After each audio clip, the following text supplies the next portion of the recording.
परमेश्वर के बड़े नाम की महिमा हो। फिर से आने वाला प्रभु यीशु मसीह के मधुर और श्रेष्ठ नाम से सबको जय मसीह की। परमेश्वर ने एक और बार हमारे जीवन में दिया है कि हम परमेश्वर की वचन के साथ ये प्रभात मनन में आ पाए।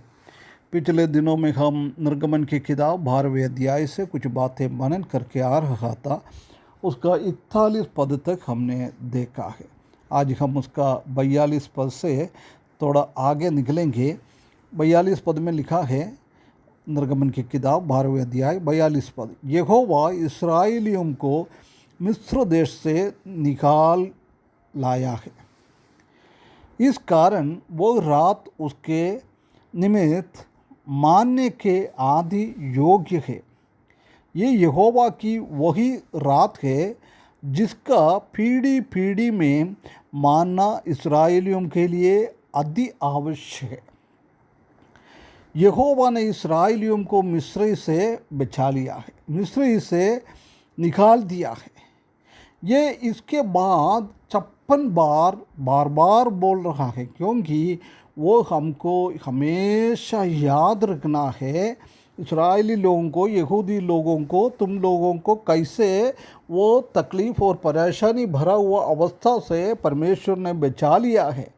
प्रिय भाइयों बहनों, हमको भी परमेश्वर ने उससे भी बढ़कर बहुत बड़ा बंदी गृह से, शैतान की अधीनता में हम थे, शैतान ने हमको बांध के रखा था, हम नरक की ओर जाने वाला लोग थे, परंतु उसमें से परमेश्वर ने हमको बचा लिया है।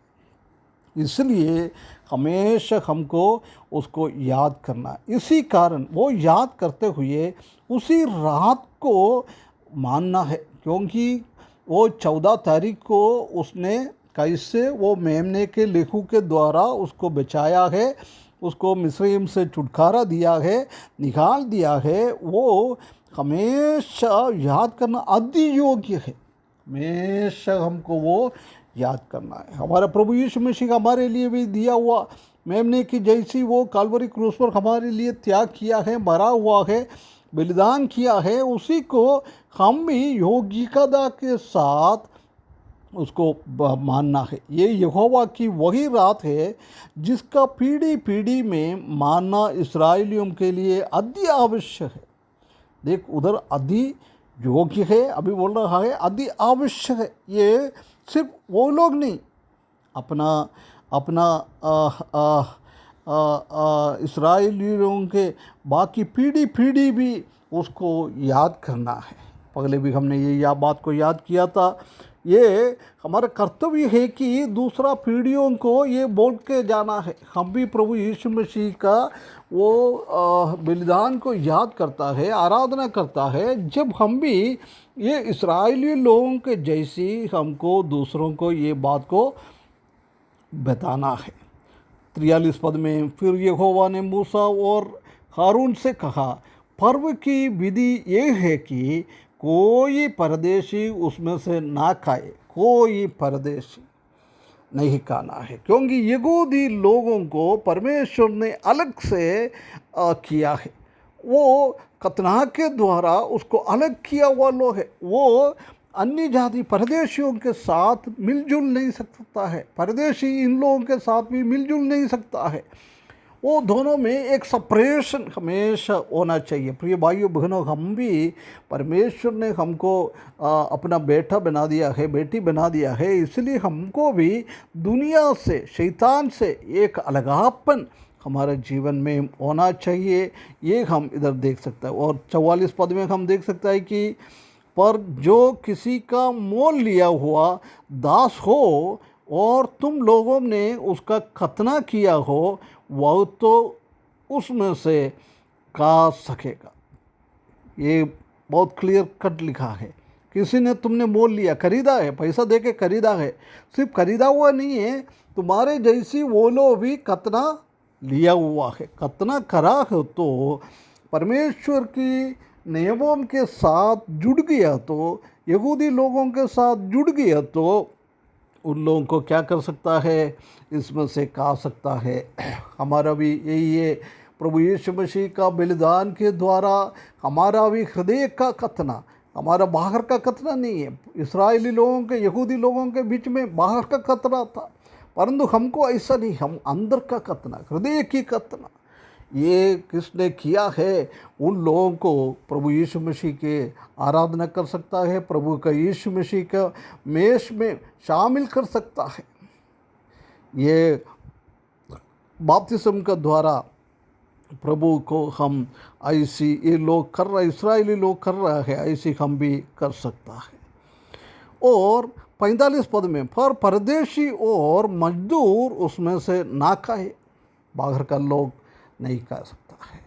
जिसने वो खतना के द्वारा प्रभु परमेश्वर के साथ नहीं जुड़ा है, यहूदी लोगों के साथ नहीं जुड़ा है, वो लोग इसमें से खा नहीं सकता है, उसी को सेलिब्रेट नहीं कर सकता है।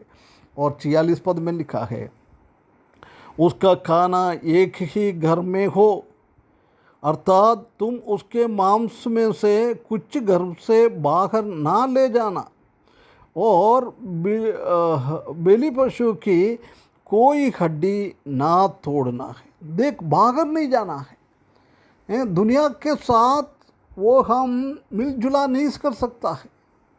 परमेश्वर ने हमारे लिए दिया हुआ वो कानून को हम अपने अपने घर पे अपने लोगों के साथ उसको करना है। प्रिय भाइयों बहनों, हम भी परमेश्वर की पर बहुत सारा चीज़ें परमेश्वर ने नया नियम का विश्वासी लोगों को भी दिया हुआ है, वो हम बाहर के लोगों के साथ नहीं करना है। ना अच्छा मोती को मिट्टी के अंदर, कीचड़ के अंदर नहीं डालना है। हमको भी परमेश्वर ने बहुत बड़ा अच्छी अच्छी बातें, नियमों हमको दिया है, कभी भी हम भी वो बाहर के लोगों के साथ नहीं मिलजुलना है, हम उससे दूर होना है। जब वो लोग प्रभु में आएगा, हृदय की खतना हो जाएगा, प्रभु यीशु मसीह को अपना उद्धार करते के रूप में स्वीकारेगा, उसके बाद हम परमेश्वर की वचन की बातों एक साथ कर सकता है। कैसा यहूदी लोगों के पास खतना करके आ जाता है, वो लोग इसी में शामिल हो जाता है, ऐसी नया नियम के विश्वासी को लोगों के साथ परमेश्वर की वचन की कुछ बातें हमको मानने के लिए दिया है, अनुष्ठान करने के लिए दिया है, वो बात हम भी बाहर के लोगों के साथ नहीं करना है। उसके बाद बोल रहा है, बिल्कुल बलि पशु की कोई हड्डी ना तोड़ना है। ये प्रभु यीशु मसीह को दर्शाता है। हमारा प्रभु यीशु मसीह का भी कोई हड्डी नहीं तोड़ा है। भजन 22 का 17 में दाऊद ने भविष्यवाणी में ये बात को बताया है, और यूहन्ना 19 का 31 से लेकर 36 तक हम ये बात को देखता है।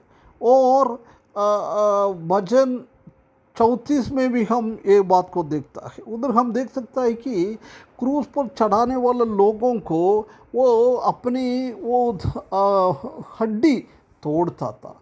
वो जब प्रभु यीशु मसीह के पास आया, उनके साइड में दोनों का हड्डी तोड़ दिया है, पाँव तोड़ दिया है, परंतु प्रभु यीशु मसीह के पास आया जब प्रभु यीशु मसीह का मृत्यु हो गया था, इसलिए उन लोग ने मना कर दिया है इनका पाँव ना तोड़ना, क्योंकि परमेश्वर का वचन में ये भविष्यवाणी कई हजारों साल पहले दिया हुआ है, उसी का पूर्तिकरण हम देख सकता है। परमेश्वर ने कुछ भी छोटी बात हो बड़ी बात हो क्या कहा है, वो पूर्ण रीति से हो जाता है, ये बात को हम देख सकता है इधर।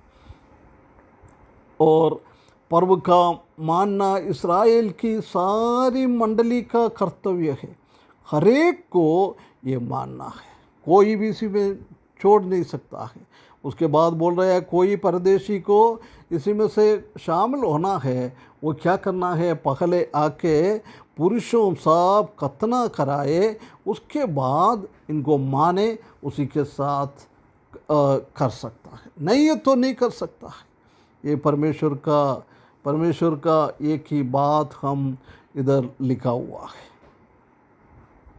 प्रिय भाइयों बहनों, परमेश्वर ने हमारे जीवन में भी हमको भी एक हृदय का खतना दिया है। बलि प्रभु यीशु मसीह ने हमारे लिए बलि चढ़ाया है। ये बात को कैसे हमको करना है, ये परमेश्वर का वचन में हम देख सकता है। स्पेशली पहला कोरिन्थियों 11 अध्याय उसका 23 से लेकर आगे पढ़े तो उसी बात को हम देख सकता है। परमेश्वर हमको सहायता करे। हम हृदय में खतना किया हुआ लोग है, पाप से हमको बचाया हुआ लोग है, इसलिए हम शैतान के चेन में ना फंसना है, हम उनसे दूर होना है। हमारा पवित्रता आगे हमको बढ़ाना है। पवित्र लोगों के साथ हम जुल्म नहीं करना है, ये परमेश्वर हमको चाहता है। इस वचन के द्वारा ऐसी होने के लिए परमेश्वर हमको सहायता करे, उसके बड़े नाम की महिमा हो।